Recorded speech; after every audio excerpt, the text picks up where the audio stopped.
संतान का दर्द। हल्द्वां ग्राम में जब सूरज की किरण पड़ती है तो दूर दूर फैले झोपड़े दिखाई देने लगते हैं, मानो वे खेत में उगाए हों। रात के अंधेरे में यहाँ कुछ भी दिखाई नहीं देता। पूरे गांव में जब कुत्ते के भौंकने की आवाज सुनाई देती है तो लगता है कुछ हलचल हुई है, अन्यथा पूरा गांव सोया सा लगता है। झोपड़े दूर दूर हैं पर हैं एक दूसरे से संबंधित। सब जानते हैं एक दूसरे की आवाज। गांव सोया हुआ था।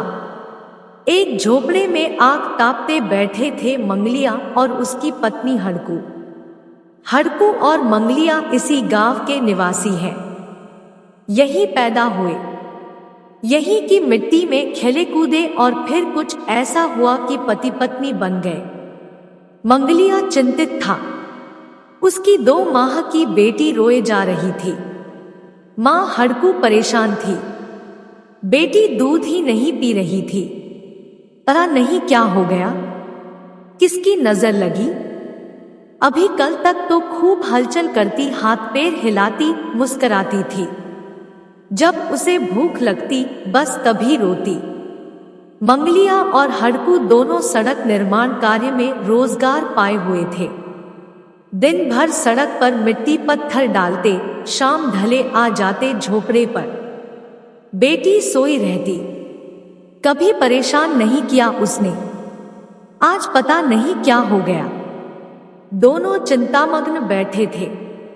मंगलिया ने कहा, हड़कू कल सुबह सुबह चलते हैं शहर, वहां डॉक्टर को दिखाते हैं। हालत तो अच्छी नहीं है। हड़कू चिंता में पड़ी थी। बोली, क्या होगा शहर ले जाने से?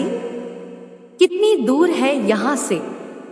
फिर वहां बहुत खर्च है। वहां जाने पर रोजगारी भी नहीं मिलेगी। भगवान ने चाहा तो बेटी ठीक हो जाएगी। तुम ओझा को बुला लाओ, वही ठीक कर देगा। मंगलिया को लगा ठीक ही कहती है हड़कू।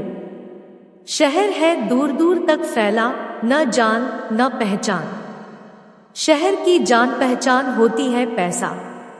वहां सब दूर तो पैसा लगता है, जाना तो सचमुच मुश्किल है। उसे हड़कू की बात समझ में आ गई। दोनों आंख तापते तापते सो गए। सुबह अभी आई नहीं थी। अंधकार बाहें फैलाए पड़ा था। मंगलिया उठा और चल दिया अंधकार को चीरता ओझा के झोपड़े की ओर। उसकी इस हलचल से गांव के कुत्ते भौंकने लगे। गांव जाग गया। सब देखने लगे क्या गड़बड़ है। मंगलिया पहुंच गया था ओझा विश्वासी के खेत पर। उसने खेत की मेड़ पर खड़े हो दोनों हाथ मुंह पर रख विश्वासी को आवाज लगाई। विश्वासी आवाज पहचान गया। झोपड़े के बाहर आया और पूछा, क्या बात है मंगलिया? मंगलिया ने वहीं से कहा, ओझा भाई, बेटी बीमार है, जल्दी चलो। मंगलिया की आवाज गूंज गई गांव भर में। गांव जान गया इस समाचार को। लोग उठकर चल दिए मंगलिया के झोपड़े की ओर। सूरज अब दिखाई देने लगा था। खेत रोशनी से भर रहे थे। पगडंडी पर लोग मंगलिया के घर जाते दिखाई दिए। मंगलिया की बेटी नहीं, गांव की बेटी बीमार हो गई थी। सबको चिंता हो गई। मंगलिया के झोपड़े के आसपास गांव एकत्र हो गया था। ओझा आया। उसने बेटी को देखा। 2 माह की बेटी निस्तेज पड़ी थी। सांस धीमी चल रही थी। कोई हलचल नहीं हुई। ओझा ने मंत्र पढ़ा। कुछ चावल फेंके पर कोई हलचल नहीं हुई। ओझा लगातार कुछ बुदबुदा रहा था।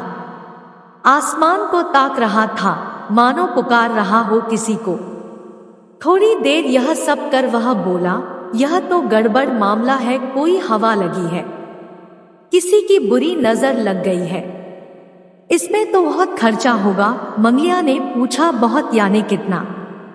ओझा बोला, कम से कम 3000। उपस्थित लोगों में हलचल मच गई। बेचारा मंगलिया इतना कहाँ से लाएगा? इतना धन होता तो शहर नहीं ले जाता। मंगलिया मौन रहा। मौन ही उसका उत्तर था। ओझा ने हलचल सुनी। वह समझ गया कि मांग कुछ ज्यादा हो गई।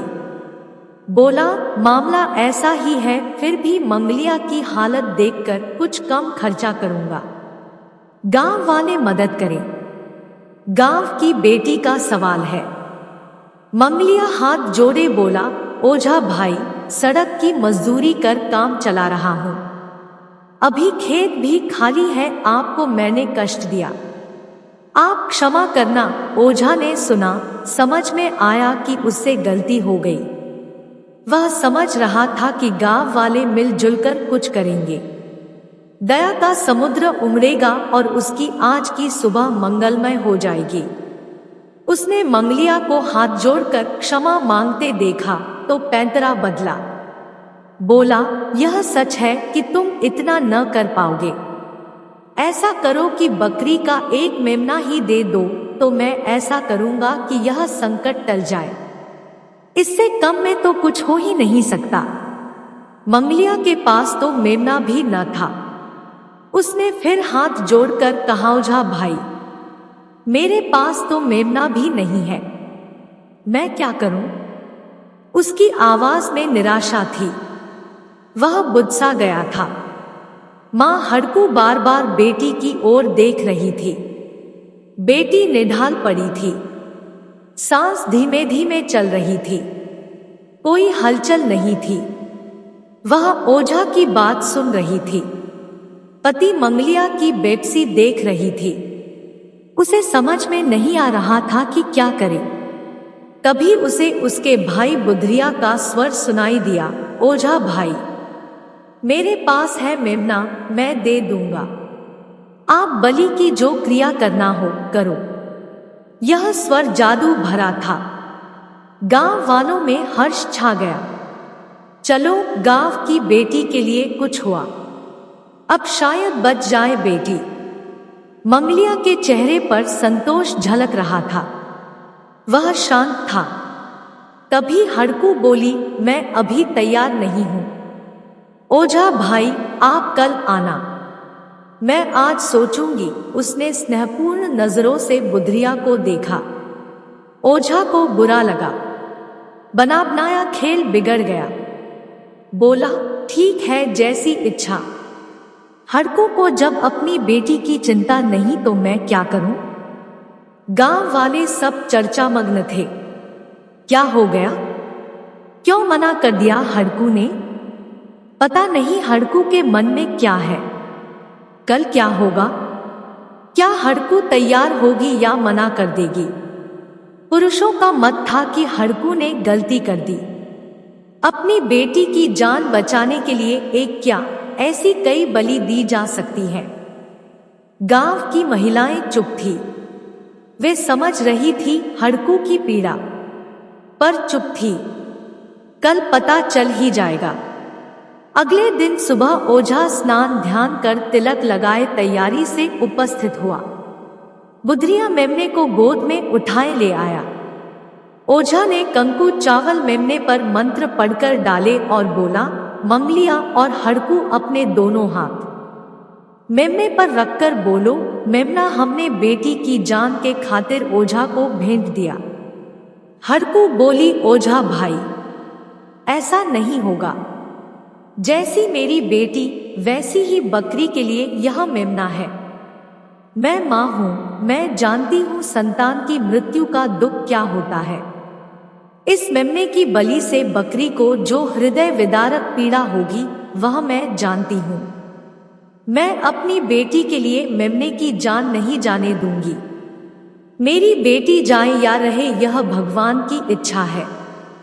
मैं मेमने की बलि नहीं होने दूंगी। आप सब मुझे क्षमा करें। सब सुनकर स्तब्ध रह गए।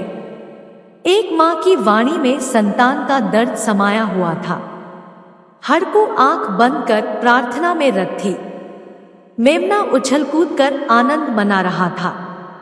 अगर हमारी कहानी पसंद आई हो तो कृपया हमारे चैनल को सब्सक्राइब करें और वीडियो को लाइक करें। धन्यवाद।